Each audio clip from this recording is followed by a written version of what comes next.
All right, guys, so UFC 288 is about to be an absolute banger from Newark, New Jersey, Aljamain Sterling's backyard as he defends against Henry Cejudo. But now you got Bilal Muhammad versus Gilbert Burns in the co-main event. It's about to be sick. So the fighters are getting ready for the main event Saturday. And to celebrate the title fight and the new co-main event, today's video sponsor, DraftKings, is bringing the high-stakes action to all of our new customers. The DraftKings Sportsbook is offering all new customers $150 in bonus bets if your pre-fight moneyline wager of $5 or more cashes. Guys, that's right. All new customers. All you got to do is bet $5 on any pre-fight moneyline wager, and new customers will receive $150 in bonus bets if your bet hits. Everybody act like they know everything. So now it's time to put your stuff on the line. Bet 5, get $150 in bonus bets. And if you're wondering what you could use $150 in bonus bets on, try our same fight parlays, where you can combine multiple bets from the same fight into one big bet for a shot at an even bigger payout. And as I always say, if mobile sports betting is not yet available in your state, don't worry about it. We still got you. You can still get in on the fun with the DraftKings Daily Fantasy, where they offer cash prize contests for nearly every sport.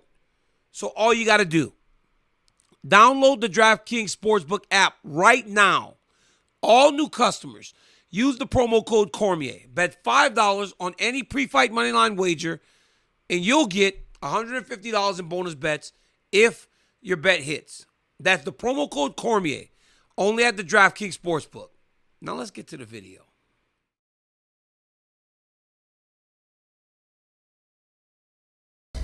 Got to, man. Dressed to impress, baby. What's up? What's up, champ? Thank you for checking in with me. Guys, I'm here with quadruple C, triple C, Olympic champ, bantamweight champ, flyweight champion, Henry Cejudo. Champ, how's fight week been so far? It's been good, man. It's been good. You know, getting the weight down, weight's good. Camp was good. There's nothing to complain, man. Like this, like the lights, the cameras, like that's all smoke and mirrors. You know, come May 6th, I'm getting the job done. So I had a question for you. Last time we were here, you said on fight week you knew, man, this is it. This is it. I'm done with it, right? Like you were ready to walk away. How do you kill those feelings starting to rise again? Because do you remember The Godfather? Like every time I'm out, they pull me back in, right? It's a very famous line in the movie. Like you are out, right? You're back now. What about when you're cutting the weight and you're tired? Like, how do you fight those feelings and those emotions where you go, man, I really was done with this? Like, how are you making sure that those don't start to show themselves? Yeah, no, that's a reminder to be, you know, cutting the weight. It reminds you. It gives you a reminder why you retire. You know, you were out. The majority of the people, the reason why they do retire because of that. But to me, it was more. I've done everything, bro. You know, I mean, look at Khabib, retired in his. What was it, 31? Retired. You want to leave on top, but now it's just different, man. I got the itch, got the bugs. Now it's to me, Daniel, it's strictly business. Like this is a business trip. Like this isn't for the love of fighting. Like no, this is for the love of winning. Yeah. This is for the love of competing. That burning desire came back. Yeah. But I like more the fact that of the doubts. How good is he really? You know, Jones did it. St. Pierre did it. I just feel like I'm next. Cruz did it. Yeah, there's special athletes that can do some special things, and I'm in that category. You know, so you told Mark Raimondi, the self-proclaimed 5'6" giant, but go ahead. That's the man, Mark Raimondi. Mark Raimondi, he takes pride in it, man. He wears a mask, bro. You think you're a WWE star? You're a professional wrestler. He wears a mask all the time. Yeah. I called this dude on FaceTime the other day. He had a mask on cooking dinner. Oh, yeah? That dude loves He's that. He's a different bird. But anyways, you told Mark that you didn't necessarily love the interaction you guys had the other day. Because for me, let me get into you a little bit. Yeah. You always want to win everything. I feel like you definitely need to win the interactions. I felt interaction one was at your house. You talked to him, and he kind of was accepting of it.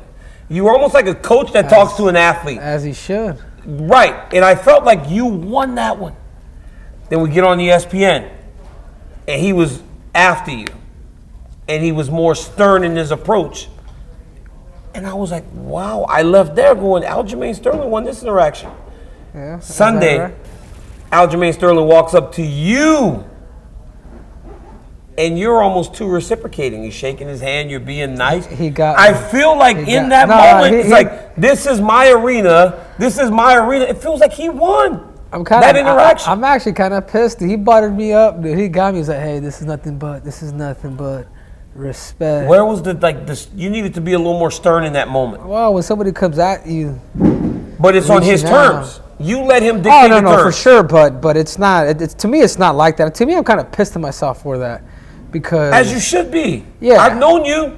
You should be mad. But you know what it is? It doesn't matter because Saturday night, that's where it happens. That's where I win. I understand, champ, but you win every interaction. Yeah, but you don't think I got some props? Come tomorrow at the press conference. Okay. Snake on the ground, pillowcase. What you got? Stay tuned, baby. You ain't telling me. Like it, I can't. But that did bother you a little bit, though, huh? I ain't trying to be friends with nobody. I'm too much of a competitor to be friends with anybody. You know, is he a good dude? I'm sure he is. He seems like a really cool dude that if I wasn't fighting, we'd probably hang out. We're both, two little cornballs that just, You think he's corny? Because he calls you corny. You think he's corny? You think Aljo's corny? Oh, 100%. Really? 100%. Why? Yeah. He seems cool, right? He's got like a big necklace. He's got fucking cool cornrows. But that's what I'm saying. To me, he looks like Flavor Flav, if you ask me, dude. You know what I'm saying? That's why I think of Flavor Flav every time I see him. Really? Flavor Flav. In the preparation, I went to your house a few weeks ago, and you almost dismissive of him in terms of what he can bring to the octagon. In these last few weeks, as you have resettled and finished out your training camp, when you're watching him, have you gained any more respect for him and his abilities? No. Because I know you're thorough in your preparation. Yeah, I just think my skills are that much better. I think I have a great team. I think I've taken this extremely serious for about a year. We were, I've been training for this, so I do have to respect Aljamain's skills. More importantly, I think it's more of his grit more than anything. I feel like he's still raw. You know what I'm saying? And I feel like I could expose a lot of that. You think him as the champion, defending the belt 3 times, longest win streak in bantamweight UFC history, is raw. Yeah. But where do you tweet it, put it on your wall? Do you see that as a competitor to him or as a coach? Because as a coach, you can look at him with clear eyes. And that's why I feel like you, in your preparation, is so good because you've helped all those great fighters prepare. But can you say that he's raw as a coach or as a competitor? Because as a competitor, we all want to look for deficiencies. I just think he has his own style of fighting, but I also think it matches up very, very well with me. You know what I'm saying? It really does. If he wrestles everybody, takes everybody down, he wants to get his hands locked. First of all, you gotta get there first, and then once you get there, you really gotta do it. And I don't mind that. I don't mind those positions. Yeah. And I told him this during the interview that we had. It's okay. Come on in. I'll welcome you in. Of course, nobody wants to get taken down. Could anything happen? 100%. But I'm good in those areas. Yeah. You know what I'm saying? Because he's good in the back. He's good in the back, but before you get to the back, you got to get to the legs and then find ways to the back. But if that's what he's betting on and that's what he has to bet on, he's in trouble. He made a point this morning. He said, Olympian Daniel Cormier and John Jones, the college wrestler, Jones was able to secure takedowns. I feel like I can do the same thing to Henry Cejudo. Do you think that his idea of taking you down is going to be from getting in close? Because him just shooting So you're telling me he told you that he was inspired by... No, he said that on an interview. And then he came to me and told me he wasn't throwing any shade at me. I don't get sensitive about that. Yeah. A lot of times I would just get taken down and get back up. Yeah. Because it makes them tired too. Yeah. No, and that's exactly what the key would be. I'm just not afraid that you're going to need a lot more than that. Have you been taken down before in your career? No. Not one? Not once. Demetrius got to my legs. A lot of people got to my legs, but they'll let go once they start to feel the heavy hips and the weight. Mm-hmm. So, something that Aljamain does do good, he will lock. But that's when you turn into something else. You got some stuff. You know, I got some Louisiana, gumbo. You know what I'm saying? Some gumbo? You got that jambalaya for him? Anyways, I got something sizzling. Little sizzle for him, huh? Yeah. Henry, you do speak about all the things that you've done, and they are true, man. You have accomplished more than anybody that honestly has done this with the Olympic gold medal and all the championships. When you say it's a business trip, what brings you back? Because, I mean, you're in the Hall of Fame. You're the youngest guy ever to go into the Hall of Fame. You're going into the UFC Hall of Fame. You're in every Hall of Fame that you could be in. What continues to bring a Henry Cejudo back? The winning. Winning, the fact that I know what I could still do. The doubt from people. It's complex. There's a lot of things. You think people doubt you?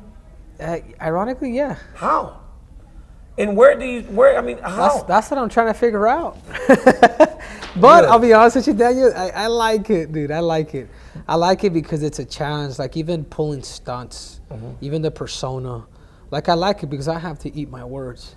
Like, you know what I'm saying? So it's pressure that I put upon myself that, hey, man up. Like this is what it is. There's a reoccurring theme with everyone I've sat with today. Everybody wants to carry a bit of a chip on their shoulder. Yeah. They like the doubt. It feels like it motivates them and helps to propel them forward. But again, like you're a guy that's won but that's what I'm saying. So it's different. So it's not like, oh, I'm here to like, no, it's like I've already done this and you're still gonna doubt me. All right, let's do it again. But really, ultimately it's really a challenge within me. Yeah. It's what is it that I can do here and manifest it physically. Because I do believe I'm the best guy in the world. I do believe that anybody 135 pounds is in trouble. Anybody. You got him. You got O'Malley lined up. You got an idea. Him, O'Malley, up to 145. 100%. Yeah. You don't think it's a bit of you don't worry about maybe looking too far down the line a little bit? No, I'm not. I'm just kind of storytelling right now. Like this is part of the business.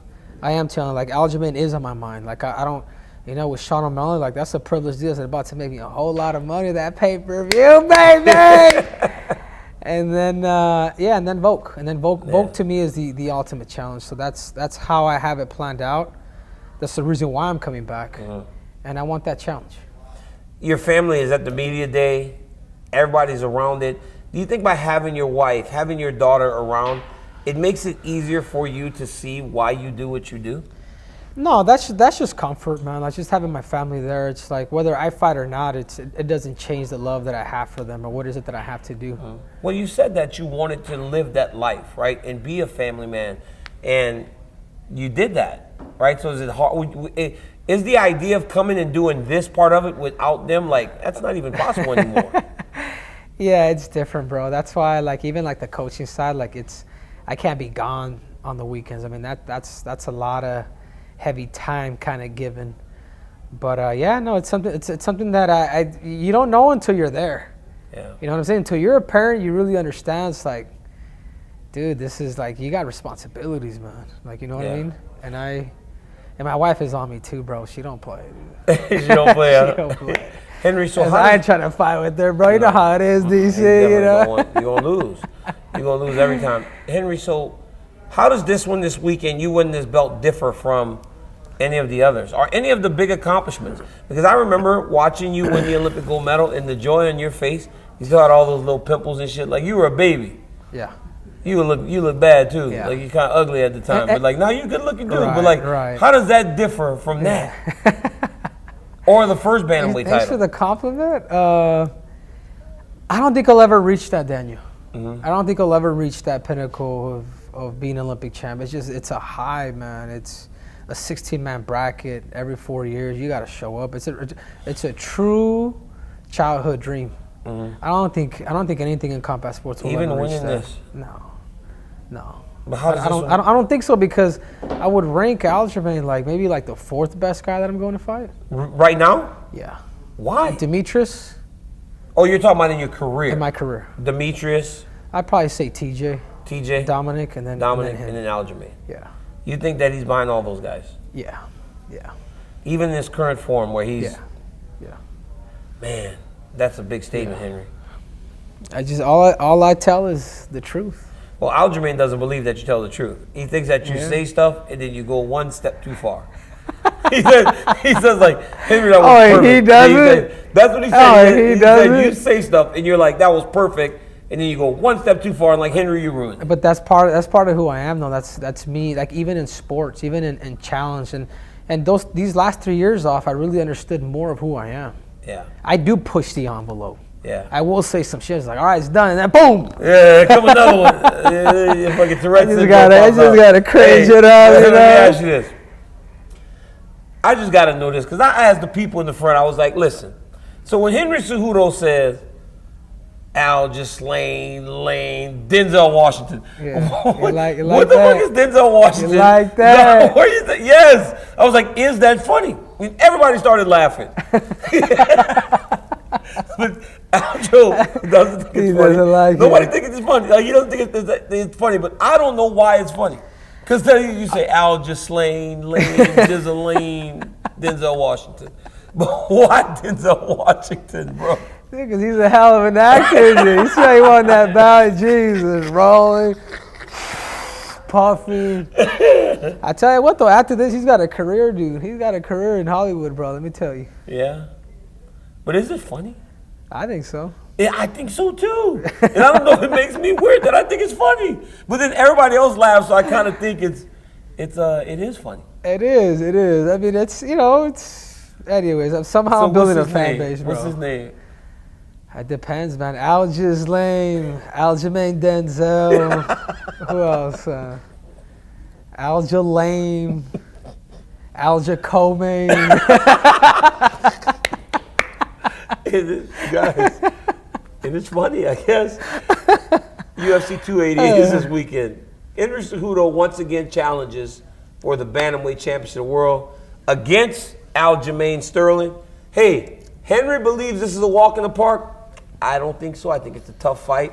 But I guess we'll see. I've seen this kid overcome so much over the course of his lifetime. I don't doubt him. I don't know why you guys still are. Live on pay-per-view, 10 o'clock Eastern, ESPN pay-per-view. Watch Henry Cejudo try to come back and win a championship after 3 years away. Go follow Henry's YouTube. Follow Henry all on social media. He's been a winner his entire life. Till next time, guys, like, subscribe. Make sure you tell your friend to tell a friend that DC's got a YouTube channel. And then I'm checking in with guys like Henry Cejudo. Champ, thank you again for checking in with me. Until next time.